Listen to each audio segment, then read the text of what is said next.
Movie की शुरुआत में हम एक औरत को देखते हैं जिसका नाम है सेरिल। वो अपने कीमती डॉक्यूमेंट्स और अपने सारे सामान को इकट्ठा कर रही थी। उसके बाद वो अपनी बहन से बात करती है और वो कहती है कि वो ज़िंदगी में से बहुत ज़्यादा परेशान है क्योंकि उसने अपने करियर में भी कुछ खास तरक्की नहीं की, क्योंकि उसने बहुत मेहनत किया था और उसके हस्बैंड के साथ भी उसका रिश्ता अच्छा नहीं चल रहा है। उसके फैमिली में बहुत तनाव है।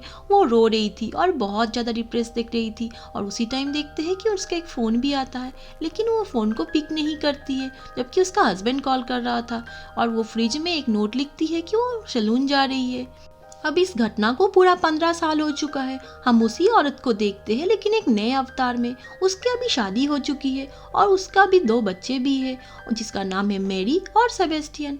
और ये औरत जो शेरिल अभी अपने आप को नीव कहती है और अपनी ब्लैक आइडेंटिटी को छुपाने के लिए वो बहुत सारा मेकअप करती है और हेयर स्टाइल भी करती है। यहाँ पे हमें पता चलता है कि सेरिल ने 15 साल पहले अपना घर छोड़ दिया था और अभी उसने नया शादी कर लिया है। उनसे उसका 2 बच्चा भी है और वो अपनी ब्लैक आइडेंटिटी को छुपा के अभी गोरे लोगों के साथ ज़्यादा रहती है। उनके साथ रहने में उसे ज़्यादा अच्छा लगता है। लेकिन एक दिन शेरिल अपने गाड़ी में चलते हुए अपने गाड़ी के मिरर में एक ब्लैक आदमी को देखता है जिसे देखते हुए बहुत ज़्यादा डर जाती है। लेकिन शाम को जब वो घर आते हैं अपने हस्बैंड को ये सब कुछ नहीं बताती है और अपने हस्बैंड के साथ अच्छे से बातें करती है। यहाँ पे पता चलता है कि उनके हस्बैंड और बच्चे को उसके पास्ट लाइफ के बारे में कुछ भी नहीं पता है। शेरिल जो अभी नींव बन चुकी है अपनी लाइफ में बहुत ज़्यादा खुश है। अपने बच्चे और पति के साथ उसका रिलेशनशिप बहुत अच्छा है। वो एक हेल्दी लाइफ जी रही है। और शेरिल एक स्कूल के वाइस प्रिंसिपल भी है जिसके लिए वो काफ़ी सारे फंड रेजिंग इवेंट ऑर्गेनाइज करती रहती है जिसके वो बहुत ज़्यादा पॉपुलर भी है। लेकिन हम देखते हैं कि शेरिल अपने आप को मेंटेन करने के लिए बहुत ट्रीटमेंट करती है और अपने ब्लैक बालों को छुपाने के लिए वो विग्स भी इस्तेमाल करती है। तभी हम देखते हैं एक कुरियर आता है जिसमें एक मैग्नेट आता है। जो मैग्नेट वो 15 साल पहले छोड़ के आई थी अपने फ्रिज में, वो किसी ने उसको पार्सल करके भेजा था जिससे वो थोड़ा डिस्टर्ब हो जाती है। नेक्स्ट डे हम देखते हैं सेरिल अपने बच्चे को स्कूल में ड्रॉप करने जा रही है, लेकिन उसके गाड़ी के मिरर में किसी ने 2 काले बच्चे ड्रॉ किए थे जो सेरिल जल्दी से मिटा देती है। उसके बाद जब वो स्कूल पहुंचती है तो वहाँ पे वो उसे पता चलता है कि वहाँ पे एक ब्लैक आदमी को अपॉइंट किया गया है जिसके साथ उसका बेटा सेबेस्टियन बातें कर रहा है। उसे ये बिल्कुल पसंद नहीं है कि उसका बेटा या बेटी कोई भी एक ब्लैक आदमी के साथ में रहे या उनके साथ दोस्ती बनाए। तो वो तुरंत जाके सेबेस्टियन को डांटते हैं। वो कहते हैं तुम यहाँ पे क्या कर रहे हो, तुम प्लीज अपने क्लास में जाओ। इसके बाद हम देखते हैं कि सेरिल अपने स्टूडेंट्स के साथ म्यूजिक रिहर्सल कर रही थी। तभी उसकी नज़र पड़ता है कि सेबेस्टियन जंगल की तरफ जा रहा है। वो वहाँ पे जंगल में सेबेस्टियन को पीछा करती है और वो देखती है कि सेबेस्टियन वहाँ पे स्मोक कर रहा है। लेकिन वो हैरान हो जाती है कि सेबेस्टियन को सिगरेट कहाँ से मिला, किसने उसको दिया होगा। वो इंक्वायर करती है कि ज़रूर उस ब्लैक आदमी ने तुमको दिया होगा, लेकिन सेबेस्टियन पूरा इनकार कर देता है। वो कहता है उसी का है। हम देखते हैं कि नीबा भी थोड़ा परेशान हो चुकी है। वो अपनी बेटी से भी बात करती है। वो नहीं चाहती है कि उसके दोनों बच्चे कोई ब्लैक चिल्ड्रन से दोस्ती करे क्योंकि उसे लगता है कि उसके फैमिली पे ये गलत असर पड़ेगा। और तभी हम देखते हैं कि उसके बालों में अचानक से बहुत खुजली होती है, लेकिन तुरंत वो देखते हैं कि उसके साइड में एक ब्लैक लड़की खड़ी है जो उसकी तरफ देख के मानो हंस रही है। नीव इतना डिस्टर्ब हो जाती है कि उसका एक्सीडेंट होने वाला था। दरअसल नीव का पहले शादी से 2 बच्चे थे जिसे वो छोड़ के आई थी, इसीलिए उसका गिल्ट फीलिंग और एक फियर फैक्टर हमेशा काम करता है। शाम को जब वो पार्टी कर रही थी तब वो देखते ही घर के बाहर एक ब्लैक आदमी खड़ा है। वो वही लड़का है जो सेबेस्टियन से सुबह बात कर रहा था। नीव तुरंत घर के बाहर आती है लेकिन वहाँ पे वो नहीं होता है। वो बहुत हैरान हो जाती है कि अभी थोड़ी देर पहले उसे देखा। तभी उसकी बेटी मेरी एक नया हेयर स्टाइल करके आती है। वो अफ्रीकन हेयर स्टाइल जो ब्लैक गर्ल्स में बहुत पॉपुलर है। नीव हैरान हो जाती है कि उसकी बेटी ये क्यों कर रही है। वो उसको बहुत डांटती है, लेकिन उसकी बेटी अभी टीनेजर है तो उसे ये हेयर स्टाइल बहुत पसंद है। तो इसके बाद हम देखते हैं कि थोड़ी देर बाद सेबेस्टियन आता है जो काफ़ी लेट आया है। नीव उस पर बहुत गुस्सा होती है, उसे मारने लगती है। इसके बाद हम देखते हैं कि रात को नीव पानी पीने के लिए आती है। तभी देखते हैं कि उसके टीवी में एक छोटी बच्ची का बर्थडे का वीडियो चल रहा है। ये छोटी बच्ची और कोई नहीं उसकी अपनी बेटी थी जिसे वो छोड़ के आई थी। अब नीव बहुत परेशान हो जाती है। उसे लगने लगता है कि ये ब्लैक लड़का लड़की और कोई नहीं उसके अपने बच्चे हैं और इसीलिए इनको ज़िंदगी से हटाने के लिए वो प्रिंसिपल से बात करते हैं। वो कहती है कि ये जो ब्लैक आदमी को आपने हायर किया है इसको आप प्लीज़ यहाँ स्कूल से निकालो। लेकिन प्रिंसिपल कहता है वो एक जेनिटर है, वो बाथरूम साफ करते हैं और उसको ऐसे निकालना एक डिस्क्रिमिनेशन होगा। नीव बहुत परेशान हो जाता है, लेकिन तभी हम देखते हैं कि स्कूल में फायर अलार्म बजने लगता है, तो सभी बच्चे को स्कूल से बाहर निकाला जाता है। और हम देखते हैं कि फायर अलार्म एक स्मोक बाथरूम से आ रही थी और बाथरूम से सेबेस्टियन निकलता है, तो नीव बाथरूम में जाके चेक करने जाती है और वहाँ पे वो जेनिटर मिल जाता है, जिससे वो हमेशा डरती है। वो जेनिटर उसे क्लेम करता है कि वो उसकी मम्मी है और वो बोलते हैं कि आपने हमें इतनी छोटी उम्र में छोड़ दिया था, हमने कभी ख्याल नहीं रखा था। तो नीव के ये सब चीज़ से डिनाई करती है, वो कहती है कि ज़रूर गलतफहमी हो गया है और वो वहाँ से भाग जाती है। नेक्स्ट डे हम देखते हैं कि यहाँ पे एक फंड रेजिंग इवेंट है, जहाँ पे नीव के दोनों ब्लैक बच्चे आ जाते हैं और वो सबके सामने नीव की आइडेंटिटी को डिस्क्लोज कर देते हैं। नीव के पास कोई भी चारा नहीं होता है और सब लोग हैरान हो जाते हैं नीव के पास सुन के, लेकिन नीव इस सबसे बहुत डिस्टर्ब हो जाता है। यहाँ पे हमें पता चलता है ये दोनों बच्चे जो नीव के अपने बच्चे ही है। ये दोनों बच्चे नीव से बहुत देर से ढूंढने की कोशिश कर रहे थे, ये लोग अपनी माँ से मिलना चाहते थे और इसीलिए ये लोग ढूंढते ढूंढते फाइनली नीव को खोज ही लेते हैं। फास्ट ये लोग आके एक होटल में रुकते हैं और इसके बाद वो जो लड़का है वो लड़का स्कूल में जेनिटर का जॉब लेता है और लड़की नीव के हस्बैंड के ऑफिस में सेक्रेटरी का काम ले लेते हैं। और इसके बाद ये लोग अपने दोनों बच्चे के साथ दोस्ती करते हैं। हम देखते हैं कि डियोन जो लड़की है वो मैरी के साथ दोस्त करती है, उसको ड्रिंक्स भी पिलाती है, उसके साथ पार्टी करती है। और जो लड़का है कार्ल, वो सेबेस्टियन के साथ दोस्ती करते हैं। सेबेस्टियन को जो बुली करता था कार्ल उसको भी पीटता है, इसीलिए ये दोनों बहुत अच्छे दोस्त बन जाते हैं। इसके बाद हम देखते हैं कि कार्ल और डियोन नीव के दो ब्लैक बच्चे यहाँ से चले जाने का डिसीजन लेते हैं, क्योंकि उसकी मम्मी अब इस जिंदगी में बहुत खुश है और इन दोनों को पहचानने से भी इनकार कर दिए है। लेकिन फिर ये लोग कुछ पुराने एल्बम्स देखते हैं जिसमें उनकी मम्मी उनके साथ बर्थडे स्पेंड करते हुए दिखाई देते हैं, लेकिन तभी उन बच्चे को लगते है कि उनकी मम्मी उनके साथ बहुत बुरा किया है और वो इनको पहचानने से भी इनकार कर दिए, जिससे उनको गुस्सा भी आते हैं और वो कहते हैं कि नहीं, उसकी मम्मी को एक सबक सिखाना बहुत ज़रूरी है, वो यहाँ लोग यहाँ से नहीं जाएंगे, उसके मम्मी को उन लोगों के सामने कन्फेस करना ही पड़ेगा। ये सब के बाद हम लोग देखते हैं कि इन दोनों के बच्चे के दिल में मम्मी के लिए प्यार भी था, लेकिन उनकी मम्मी उनको पहचानने से इनकार करने से उसके मम्मी के लिए उन लोगों के नफरत बढ़ गया। इसके बाद हम देखते हैं कि उस पार्टी में उन दोनों बच्चे बहुत ज़्यादा गुस्सा करने लगते हैं और वो बोलते हैं कि उन लोगों ने ऐसा कैसे कर दिया उस छोटे दोनों बच्चे, मासूम बच्चे के साथ, उनको भी वो लेके आ सकते थे जहाँ भी जाना था।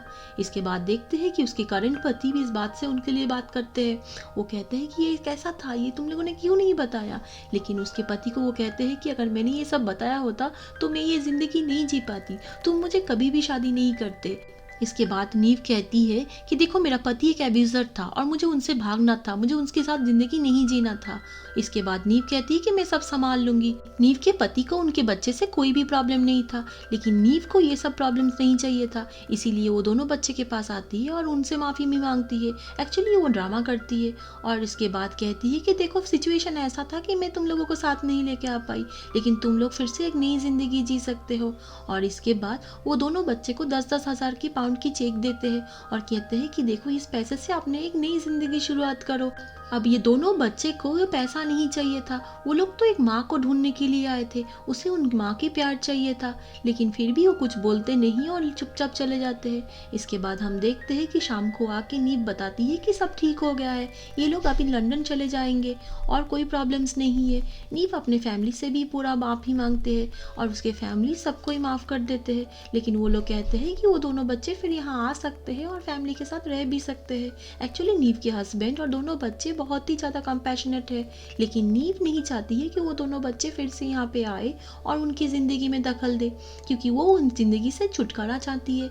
इसके बाद हम देखते हैं कि नीव कहती है कि नहीं, वो सब संभाल लिया है, वो लोग कभी कभी विजिट करेंगे। एक्चुअली वो झूठ बोल देती है और साथ में उसने दोनों बच्चे को 10-10 हज़ार पाउंड दिया है उसकी ज़िंदगी से ऑलमोस्ट निकलने के लिए। ये बात वो अपने पति और बच्चे को नहीं बताते हैं, लेकिन इसके बाद हम देखते हैं नीव थोड़ा इमोशनल होने का भी ड्रामा करती है और उसके पति और दोनों बच्चे ये सब बात से भावुक हो जाते हैं। इसके बाद हम देखते हैं कि नीव के पास्ट लाइफ में नीव बहुत ही ज़्यादा अनऑर्गेनाइज थी, उसे कोई भी प्रॉब्लम था उससे वो भागना ही चाहती थी, प्रॉब्लम से डील करना मानो उसके नाम का ही नहीं है। ऐसे ही उसके बाद हम देखते हैं कि उसके दोनों बच्चे अभी फिर से वो फोटोग्राफ देखते हैं और वो सोचते हैं कि वो क्या करेंगे, क्योंकि उनकी मम्मी जिसे वो ढूंढने के लिए वो लोग आए थे, ना उनके दिल में उसके लिए प्यार है और ना ही कोई जज्बा। इसके बाद हम देखते हैं कि वो लोग नीव के घर में आ जाते हैं और सबका फ़ोन लेके सबका फ़ोन को बेसिन में डाल देते हैं।